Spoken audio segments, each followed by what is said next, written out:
Shiri? Wakiumenya. Ko watevye? Shiri nama y'umuryango mvuye bitananahera shiri.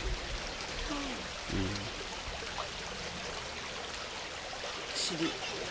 Nje mbona udanezerewe kare wari umeze neza. Nshobora kunezerwa gute shiri? Kuko ubuzima bwanje narinzi yuko akamoto k'amavuta yawe nzokwama ndakumva.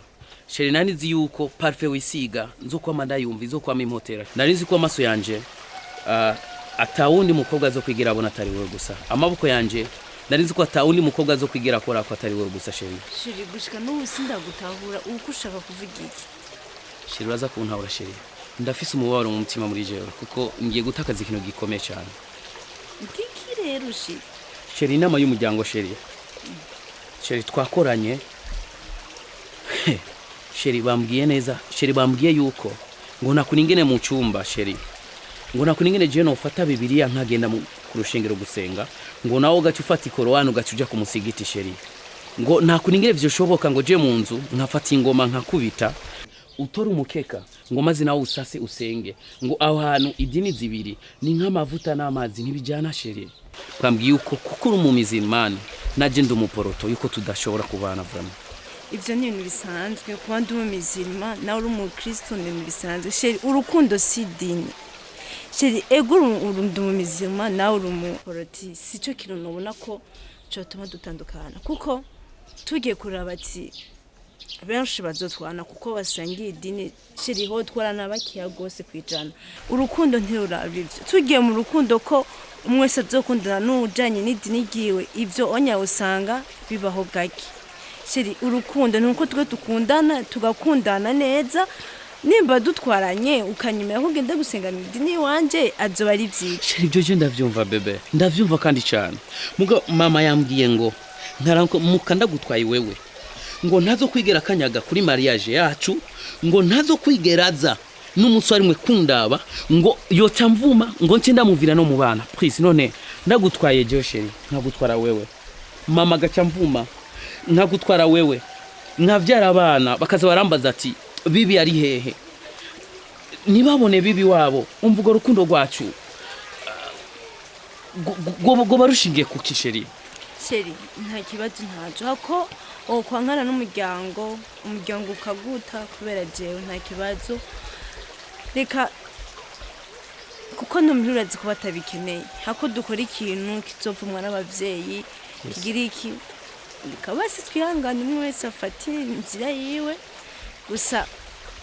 Sheri nagukunda byukuri ari urukundo vuma nagukunda ariko ko bishitse bikamera uko reka tuvyihanganire ntacu. Sheri sinumva yuko sheri sinumva yuko nzoshobora kubana. Sheri gusinzi ko indwi izohera nta kubona ukwezi umwaka sheri. Sinumva yuko bizonshobokera bebe. Ibaza najye urazi ukuntu nagukunda sheri. Urazi ukuntu sheri sigaye mu mubabaro sheri. Sigaranye umubabaro udasanzwe sheri. Sheri kintu kimwe ndakwifurije sheri. Uzoronka umugabo mwiza. Uzoronka umusore mwiza agukunda, aguha keya, aguha urukundo nk'ubwo je naguha sheri. Mugabo sheri bizongora. Sheri sinumva ko nzosubira kandi kubwira umukobwa ko ndamukunda ko ari number 1 kuko number 1 yari wewe. Niwe nabwiye iryo jambo ati je t'aime. Nta undi mukobwa niyumva ko nzosubira kuribwira. Sheri nanje kubwanje bizongora ariko ko ari mvotse abavyeyi nta kibazo. Sheri nagukunda n'umutima wanje wose. Sheri yo ibihe byiza sibyo gasheri. Sami assista bandureke ugiye hariko ugiye Sami nezerwa ariko ni gute nshobora kugira umunezero.